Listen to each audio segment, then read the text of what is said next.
America will you be sleeping? Wow. Who? Individual you and I. You and I. Would we be caught sleeping? Wow. Joseph 2. We're on Joseph number 2. Oh, how beautiful. Over at the welding school, I'm going to put a postscript in here. Over at the welding school, I have rules against all kinds of bad habits.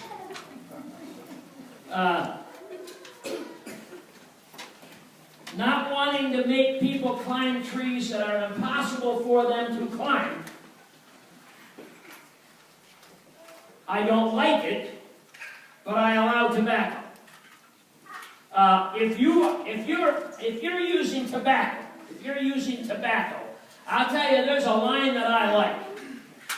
Driving nails in your casket. Everyone's another nail. Everyone's another nail. A bunch of you went to a funeral recently of a dear individual that you love greatly, who has been driving nails in that casket for a lot of years and knew it. My son Daryl. I have no idea how many nails he drives a day, but every time I see him, I nail him again. I nail him. Here I am, I'm allowing it over there. I don't like the fact that I'm allowing it, but I'm allowing it. Woody, stand up. Woody came to me last night and he said, Kurt, pray for me. I'm going to give up tobacco. Bless your heart, Woody. Bless your heart. Help pray for him. Those of us who have never battled that have no idea what we're talking about. If you haven't had to make a battle like that, then don't just blow it off like it's easy to do. Some of us have never had to cross that bridge, and so we have no right to talk about how easy it is. But those of you who have been there, you know how hard it can be. So, Woody, we're praying for you. We're praying for you. We're going to make it, Woody. We're going to make it. We're going to make it. Joseph is all about heroes. Joseph is all about heroes. And we all have heroes. I don't have any heroes. Yes, you have heroes. Doesn't matter who you are, you have heroes. They may not even be individual people, they may be larger influences. But the influences that lead us, the influences that we allow into our minds, are our heroes. What are the influences that control your time and your thought process? It might be a leader in your field of interest. Maybe, if you're aspiring to be a doctor, you've got a hero doctor out there, maybe Ben Carson. You've got a hero doctor out there that you would love to someday be able to stand at the operating table where he stood. Heroes are a good thing if they're taking you in good direction, because heroes largely determine our actions. Whoever we appreciate, whoever we allow to saturate us, we aren't that much different than them. We tend to go the way they went, or go the way they go. Heroes are incredibly important. Right now, we've got an epidemic of football heroes who beat their girlfriends. It's been on, we're into 4 or 5 now of these super athletic heroes who haven't got a clue how to treat women. That's not a good hero. Anybody who thinks they're good heroes is heading in a bad direction likewise. Today's sermon really isn't much to young people, you can take a relax, Wayne. This has nothing to do with you. It's got more to do with them. This is not a kid's sermon. This is a parent sermon. Joseph number 2 is about parenting. Joseph number 2 is about parenting. Wise parents control influences that become heroes. That's just bottom line. It's become increasingly more difficult in the electronic age.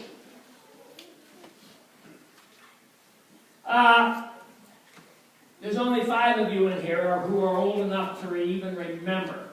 If you ever owned, okay? Now some of you will remember, but you never owned one. If you ever owned a transistor radio, raise your hand. Not a hand under 75. I better back up on that one. There weren't any teenage hands in that. You teenagers don't even know what a transistor radio was. It was, do you? It was the size of a pack of cigarettes, the Marlboro Longs. It was the size of a pack of cigarettes, and it was the first opportunity that young people had to be tuned in to media their parents had no idea of. And some of us had parents who made it real plain.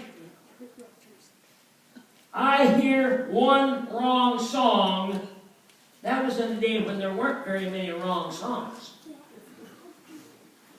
We went to Thermopolis yesterday. The boys will enjoy this. We went to Thermopolis yesterday, and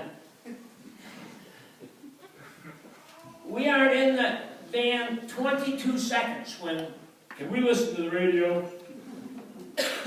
Now, if you've ridden very many miles with me, like Joshua has, but he's in the back room, you know that I could drive from here to California and then turn around and go to New York City and never turn the radio on once. There is so much going on in my complicated mind. If you have a mind as mind-boggling as my mind, you don't need any external stimuli. I got enough things stimuli in me that I could go around the world and never turn the radio on and never miss it. But we're in the car a whole 22 seconds when they say, can we turn the radio on? Latrell picks up his phone and he does a few little things, and I say, what are we doing? He says, I've downloaded these into my phone. So we start with Christian rap.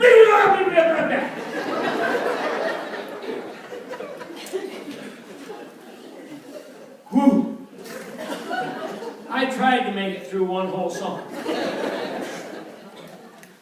But the seat I was riding on was beginning to vibrate. I could tell this was not going to work. We were not going all the way to Thermopolis. Tuned into this. This was not going to work. I said, Latrell, you got to do something else. Wow. Boom, boom, he hits a couple of magic keys, and we go to Elvis Presley. I'm comfortable now. I can handle Elvis. Elvis had a great range. I mean, probably no voice in recorded history could range what Elvis could range. I'm doing okay. Well, he's only got about 4 of those, and I don't remember why we got to the end of those, and somebody in the back demands something a little more upbeat. So we go to 92.1. That's the Bighorn Basin's real station. Go to 92.1. And for the next hour and 8.5 minutes, I listened to all the immorality I could stand. Now, old folks, if you think those songs are immoral, That's because you got a bad mind. Because they never really say anything direct, like have sex with them. They don't ever say that. They don't ever say that. And if you think that's what it said, that's you! There's something wrong with you. Because none of the young people, they don't have a clue what any of that means. I had to turn your picture over, honey, while I'm laying next to her. That was the last song I could take. And I'll tell you, it's like the car blew up. I mean, it's like if the whole thing exploded, right, guys? It was like an explosion happened in the van. I mean, Levon says, why can't you ever say something before you're at explosion level? I don't know. I don't know.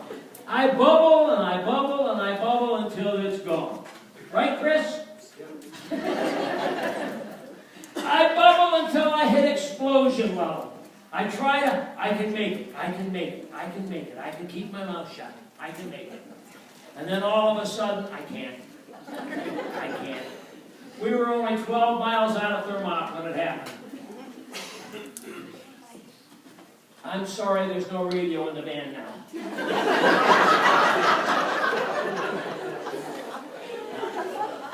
It's gone. Josh knows good and well from living with me, if we were ever sitting in front of my own television and one film came on with one F word, I would throw an iron weight through that television set. I would, just that, I would. They call that rage. I don't know if that's... I'm going to call it holy rage. I'll doctrinally support that at a later date. Holy rage. I don't know. But wise parents monitor the influences that their kids are getting. And what's happening in our culture today is that parents are abdicating. They are simply abdicating. It's so hard to monitor, they just abdicate. Average teenager is spending 9.5 hours a day on their phone. 9.5 hours a day. How do they do anything? I mean, when they come out with a national study and say the average teenagers, I hope none of you kids are so blind, so brain dead, that you spend 9.5 hours a day. If you've ever spent a day, Pat, if you spend 3 hours with Ken, he spends 2 hours and 15 minutes of it on the phone, right? Yeah, he does. I mean, somebody in New York just got bucked off. What do I do to change it? He barely hangs up from that one, and somebody in Texas has got a lame horse.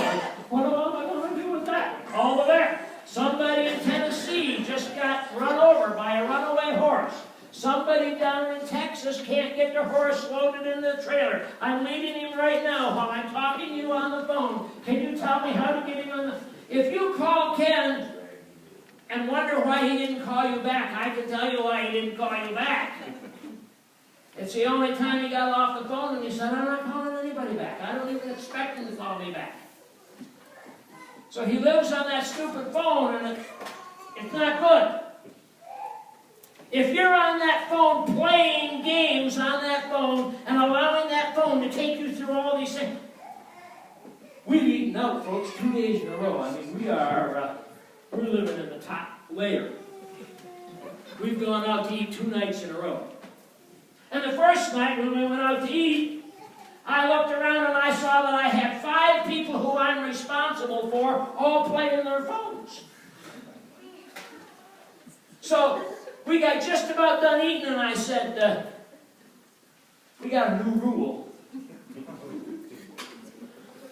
You can play with your phone all you want, Lane, but you get to pay for your own meal. I tell you, it was like those phones had hot coals. They dropped those phones like they were on fire. Last night we stopped at the Mexican restaurant in Grable and we're eating away and all of a sudden I notice a phone. Oh, I said, you want to buy your own meal? Boom! We got all right to to the very end, and all of a sudden Eli picks his phone up. I said, Eli, you want to pay tonight? Oh! He said, he dropped the phone. We'll get over it. We're going to get over it.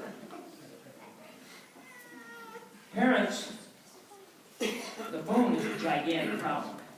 It's parents' job to direct your kids, and Jacob was a pathetic father. You aren't ever going to read any books about Jacob as a hero father. He just wasn't. Jacob wasn't a good father. Joseph is the great-grandson. I'm never going to get done with today's sermon because that 15-minute ranting and raving was not written in there. I don't know how we'll do in Clark, guys. I don't have any idea. We'll just eliminate the sermon and just rant and rave. Joseph is the great-grandson of Abraham. Abraham was a godly man in a godless age. And God says, because of you, Abraham, I will build of your family a great nation. God blesses some ungodly people along the way in Abraham. All of Abraham's descendants aren't these great hero, godly people. But God promised Abraham. And we'll get there eventually when they go into slavery and everything else because of their reluctance to be godly. But God blessed the people of Abraham because God promised Abraham that he was going to. Abraham's son was Isaac. Isaac had two boys, Esau the hunter, and Jacob the schemer. Jacob was the younger, but he leads the family dynasty. And Jacob has 12 sons, review from last week. 6 from the first wife, Leah, 4 from servant girls, and 2 from Rachel, the girl that he loved forever. Joseph is that first boy from Rachel, the beloved wife. So he is the 11th son, the firstborn to Rachel. She has a second son, Ben, and she dies in childbirth. How many years was that? Maybe you Bible experts can tell me. I can't find how many years old Joseph was when little brother Ben was born. He's referred to as younger enough that I determined the answer is he was 4.5 years old. You can write that into the margin of your Bible. He was 4.5 years old when brother Ben died. You go off to some big Bible conference and they'll ask you, well, how did you learn that? And you say, oh, a real expositor of the Word told me that. Don't give him the name, just I decided he was 4 or 5. I have no right to say that. Maybe you'll actually find it, but I haven't been able to find it. I don't know how old he was. Joseph was Jacob's most loved son. Parenting shapes our destiny. It does. You never escape your parenting. Good parenting or bad parenting, you don't escape it. It goes with you. It goes with you. You are a product of the parenting you received, and if you received poor parenting, if you have received poor parenting, you need to seek parenting role models. Parents' job is to get you ready to be an adult. Schools, well, that's what we hire schools to do. No, that was never what we intended schools to do, and if it is what we intended them to do, we never told them because they do a miserable job of it. But the fact of it is, that's not their job. It's not school's job to turn your kid into a good husband, a good father, a good parent. Dad, he is going to be so much like you, it'll scare you. She is going to be so much like her mother, it'll scare you too. So, parenting is absolutely important. So Joseph today at 17, we really don't know much about his childhood. We know very little about his childhood. We do know something about his parenting. much about his childhood. We know about his parenting. Genesis chapter 34. We know that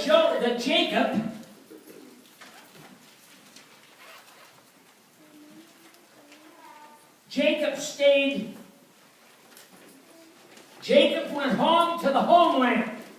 He left the promised land of Abraham, went to the homeland, met Uncle Laban,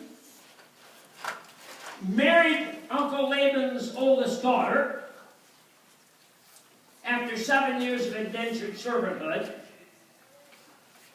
Ended up working another 7 years. It's 20 years in the old country before Jacob is ready to go back home to Canaan.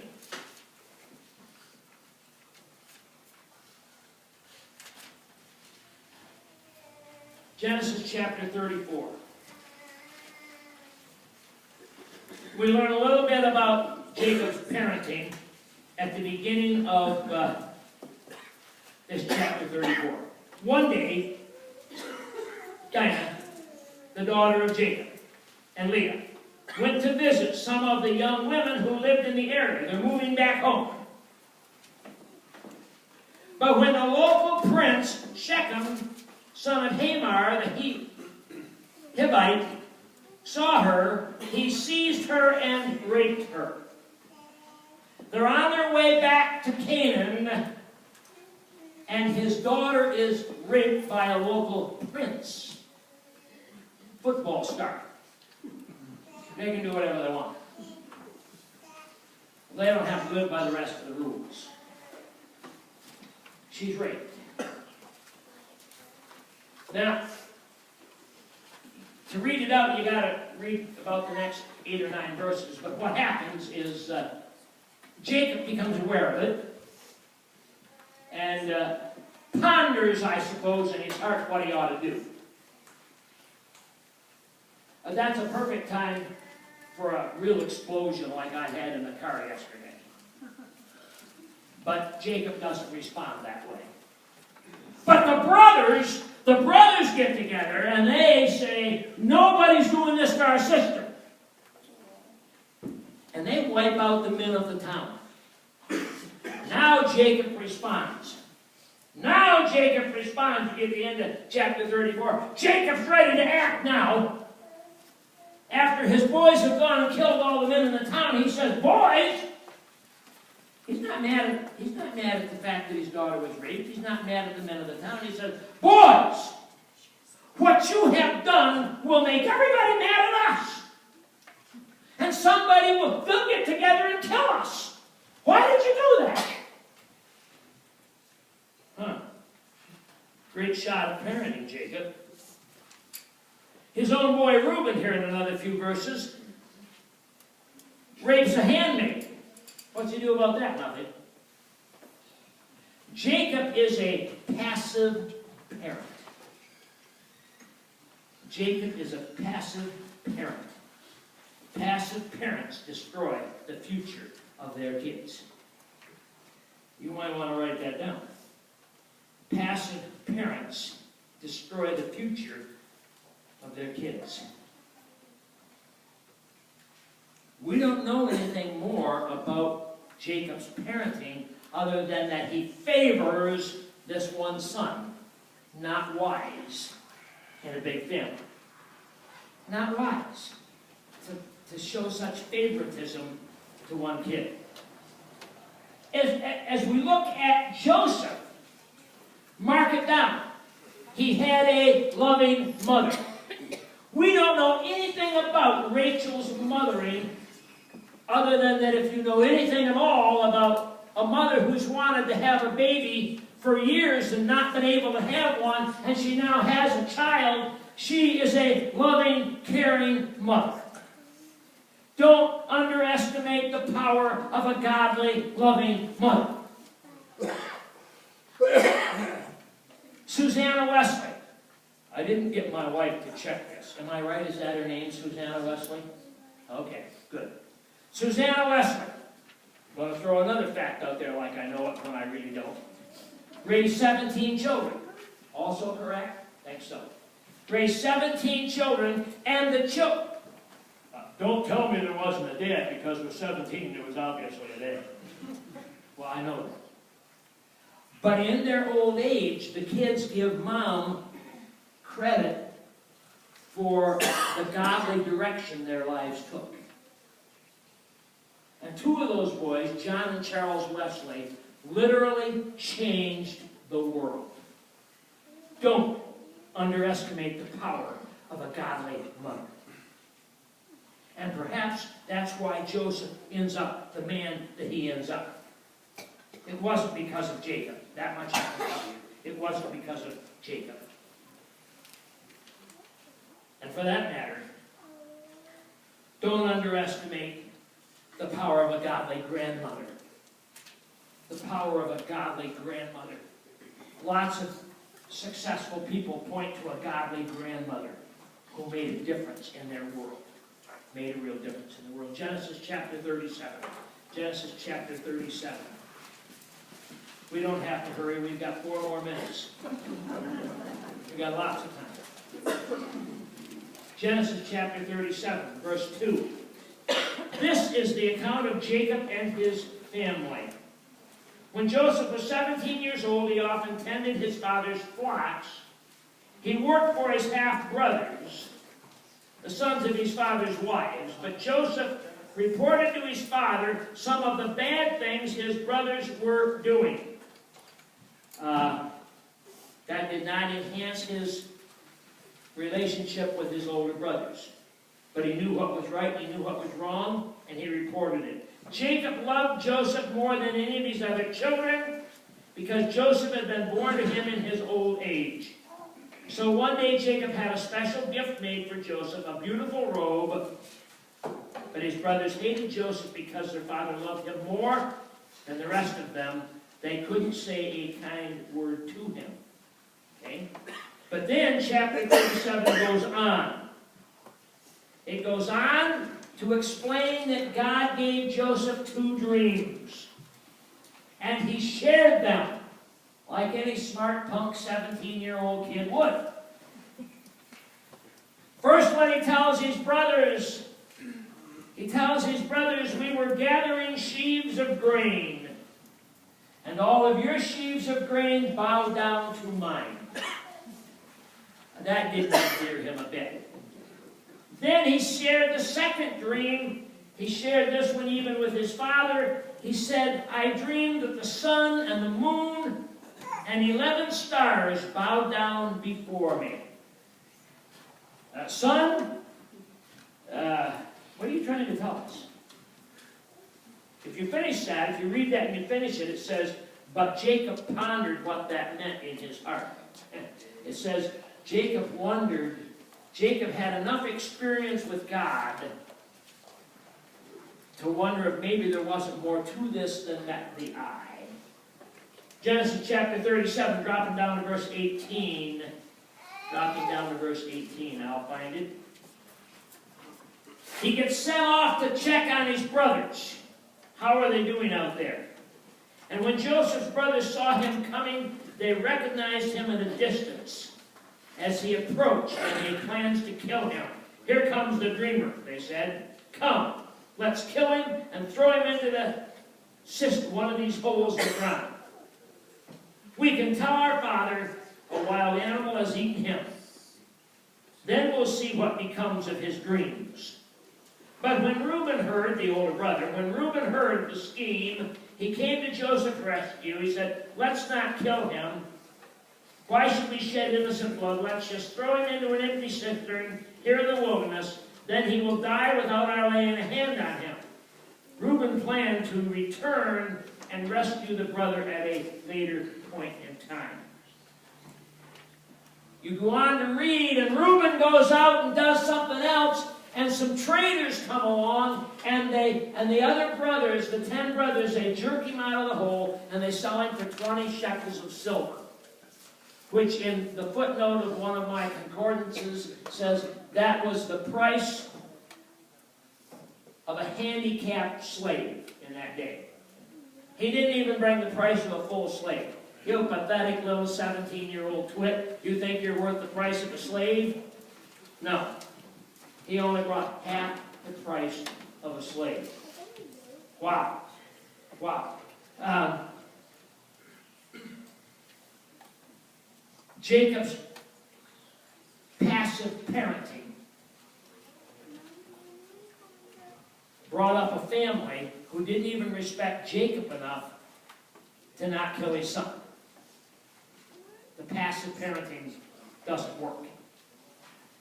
Go to all the Christian bookstores and try and find me a book where Jacob's a hero in parenting. There aren't very many books, period, on Jacob's outstanding leadership. God uses Jacob, but there aren't a lot of books about what a great man Jacob was. If you have children, parenting is more than providing. Us dads, we like to provide. We like to provide. But parenting is way more than providing. Lots of rich parents' kids go really wrong because they never had a parent around. Dad was so busy piling up gold bricks that there was no parenting going on. And we will learn that Joseph is a man of God. He really does do some good things. He really does make a difference.